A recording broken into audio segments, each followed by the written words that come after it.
four-time Pro Bowler, first-team All-Pro Offensive Player of the Year, I believe, and, of course, MVP of the whole dang league, former quarterback of the Atlanta Falcons, and now just a star in the CBS booth on Sundays. Matt Ryan, how are you?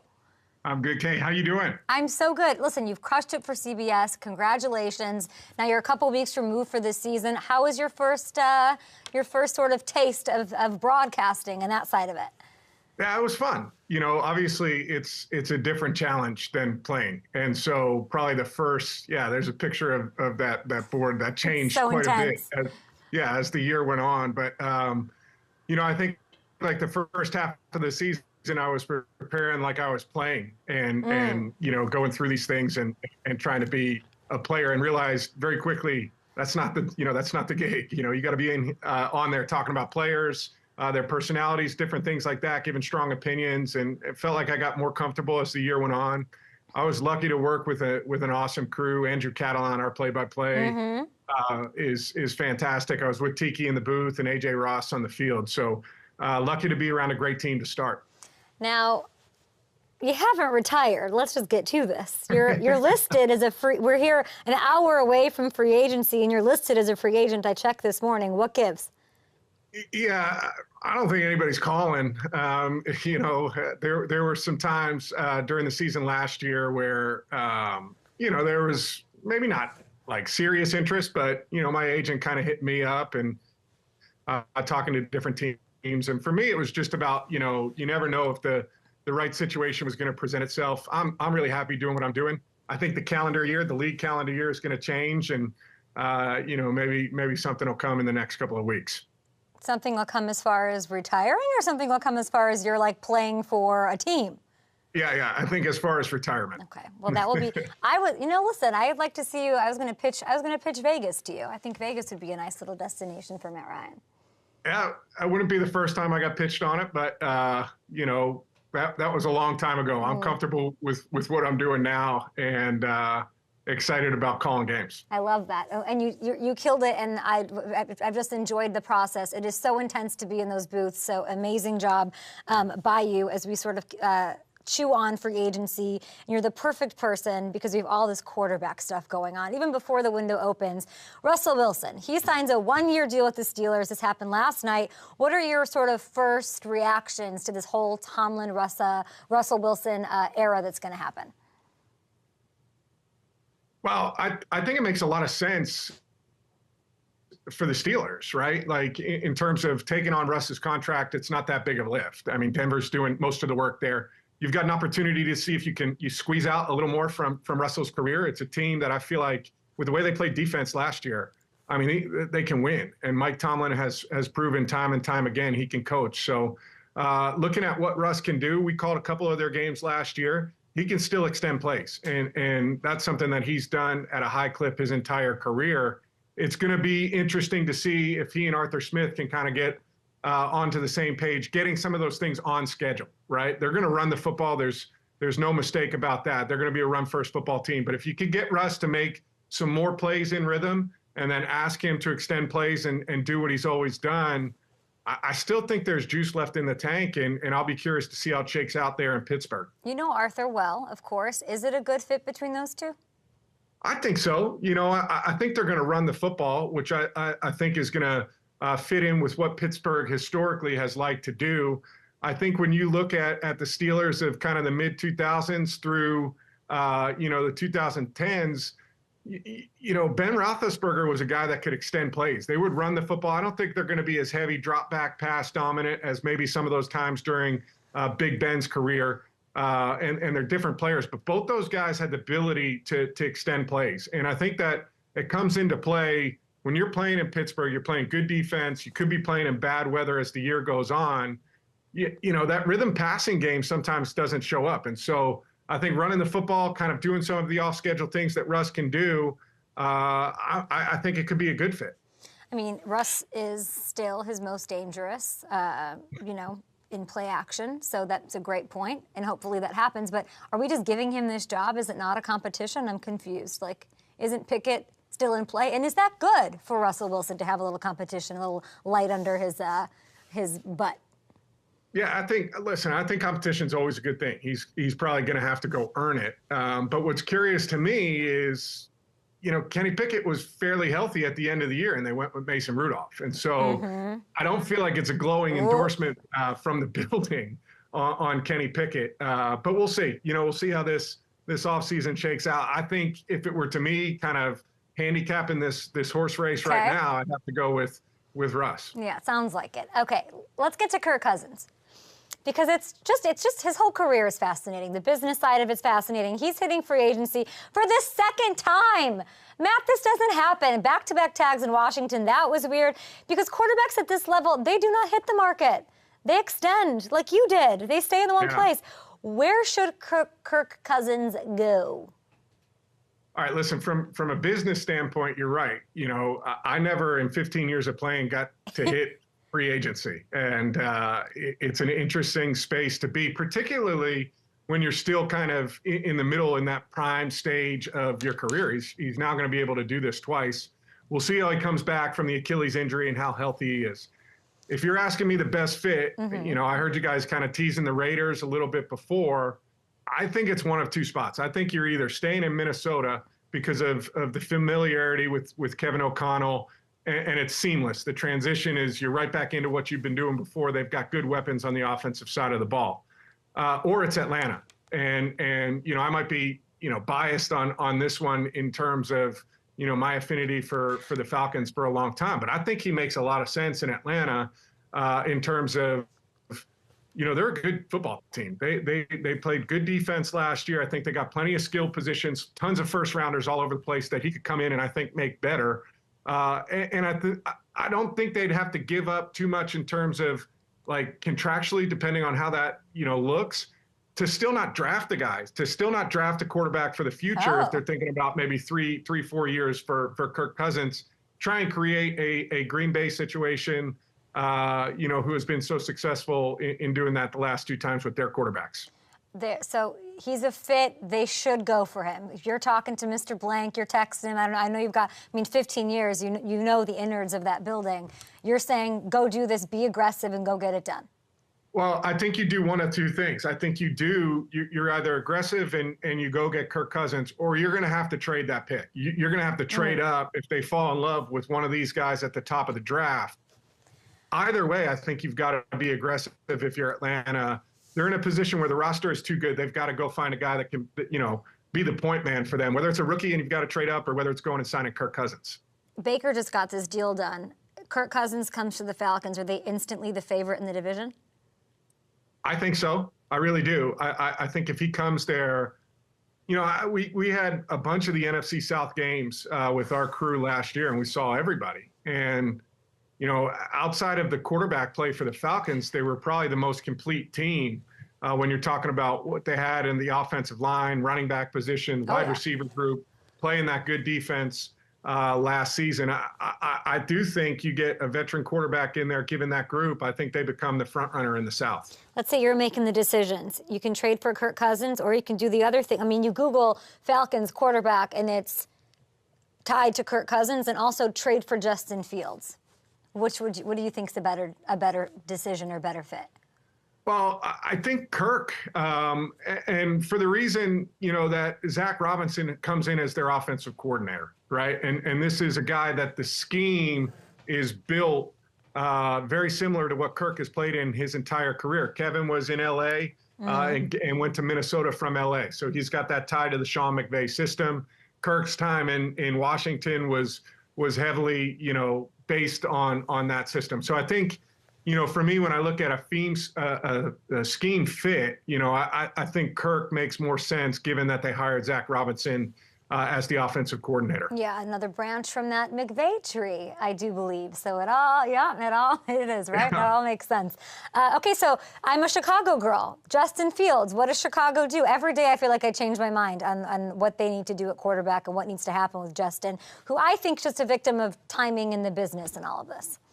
Yeah, this is the rough part of the business, right? Is that, Chicago makes that trade last year to get DJ Moore and then move away from that number 1 pick. And Carolina, goes out and plays the way that they do. So Chicago sits with that number 1 pick. I thought Justin played well down the stretch last season. After he came back from the injury, I thought it was some of the most consistent football he's played in his young career.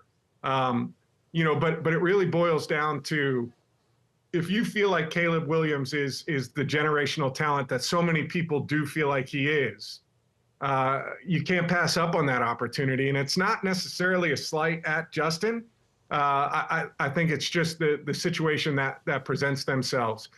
If it's me, I think they take Caleb Williams and you try and get what you can get for Justin Fields.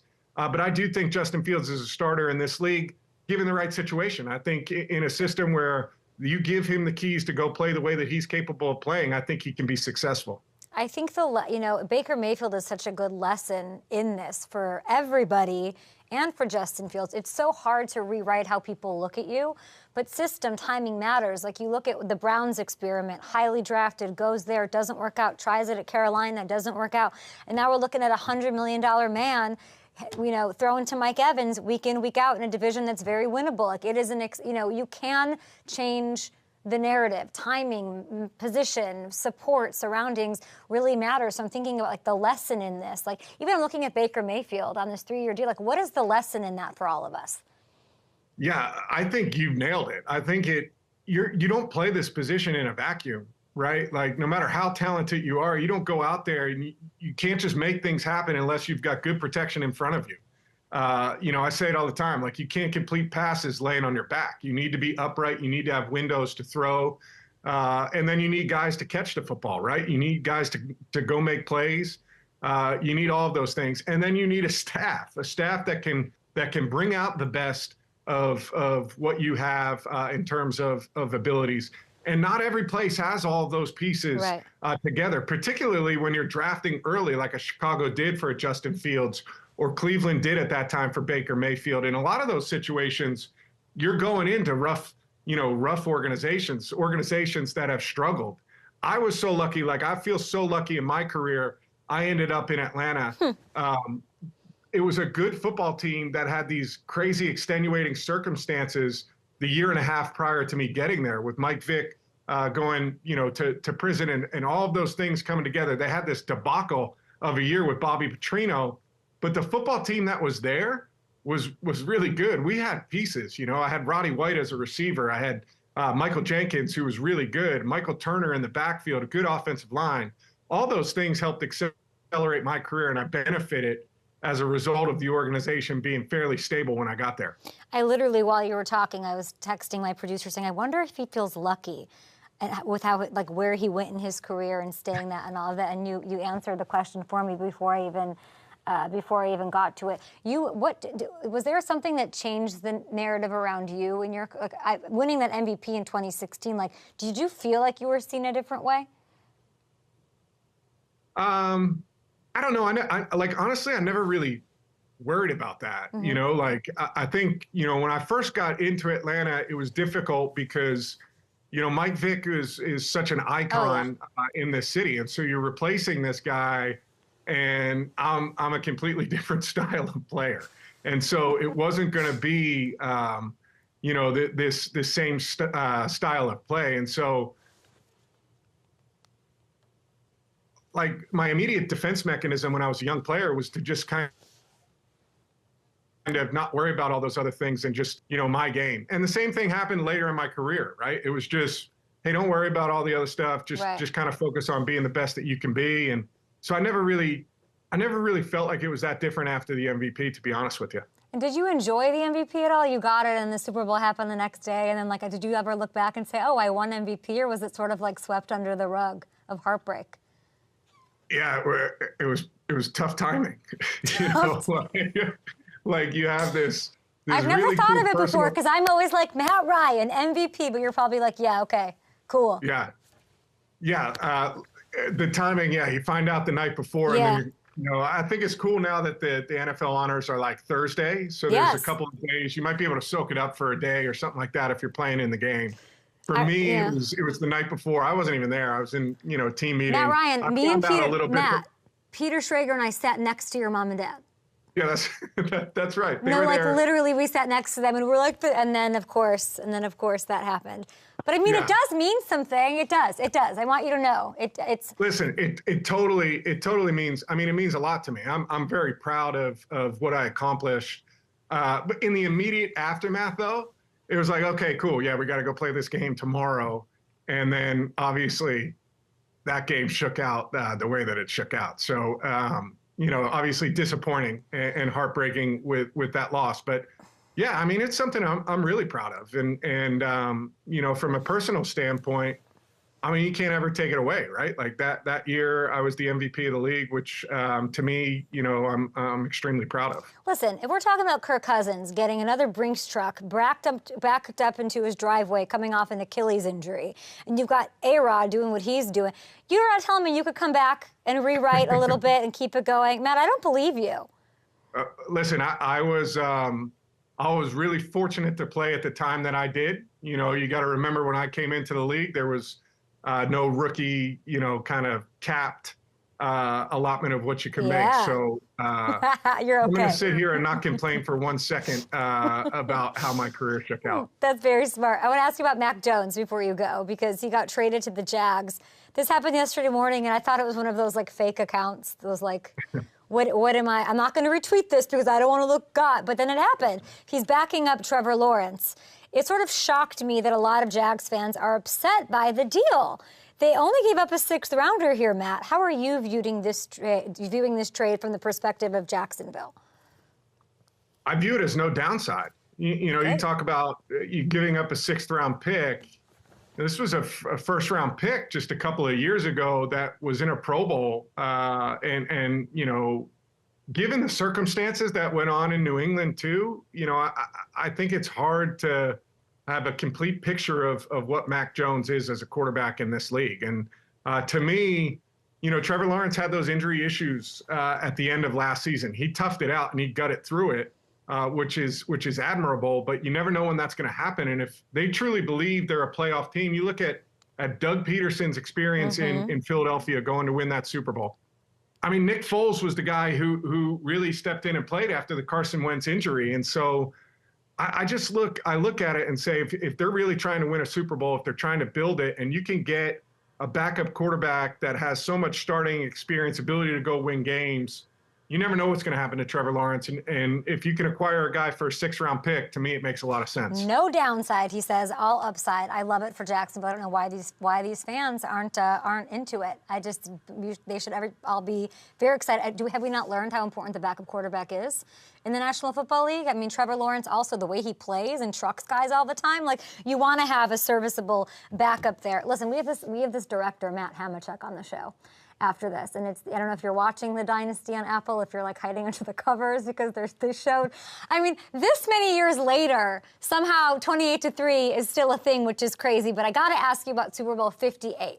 You're there. You're with CBS, a great company, of course. You're having so much fun with them being in the broadcast booth. They had the Super Bowl. It was amazing. You're watching Shanahan and the Niners lose after having a lead at halftime, right? Then you got the flashbacks to 28-3 that are going on around the internet these days because of this dynasty thing. I want to ask you, as I was watching the Super Bowl, the way the end of the first half shook out, Brock Purdy ended up going an hour of real time, really, like legitimately an hour between pass attempts. And it made me think back to Super Bowl 51 because it was sort of similar to what you dealt with. And I think it is an underrated factor in the game. Deebo Samuel told me as much when he was on the show last week. Now, I look at you and or that team and I'm thinking the Alford pick 6, you didn't touch the ball for over an hour as well. From the 9-minute mark of the second quarter all the way through the Lady Gaga situation. How much can a layoff like that affect an offense? I think it's hard, because in your entire life, right? I played football since I was in 2nd grade. At no point do you have this break that is as long as that, right? Mm-hmm. And so, unless you're in a weather delay or whatever, I actually thought we came out in the 3rd quarter. We played good football. So I'm not sure that it was the 4th quarter in our situation that was more of the issue, but. It does affect you. You sit there for a long time. We tried to prepare for it. We practiced for it during the week of kind of taking those extended breaks in the middle of practice and coming back out. it plays a factor. But once you get on the field, honestly, you forget about, at least for me, I forgot about those things as a player. So, I think it's a deal, but I don't think it's a deal breaker. Like, you still have to go out there and be able to perform. Matt, you guys went 3 and out on the first drive of that second half, I believe. Yeah, 3 and out. That what happens. Are you talking about? We were playing the Patriots, but we still scored some points in the third quarter. We did all right. I blocked that 3 and out of my mind. I like that you're giggling about it now, which I mean, I had Debo on heartbroken weeks after. How long does it take to giggle about it? It takes some time. 2-3 weeks later, I was not giggling about anything in that game. But here's the thing. I think that as disappointing as it is, right? A healthy dose of perspective. Life moves on, and you've got to keep moving forward. If you can't look back on the things that have happened in your life, good or bad, and this is just my take on it, good or bad, and be able to learn lessons from it, be able to laugh about it, and be able to move on. I just think it's a healthier approach to living your life. It's a beautiful advice on the field and off of it. When a Lady Gaga song comes on, do you turn the dial? Can you listen to Lady Gaga?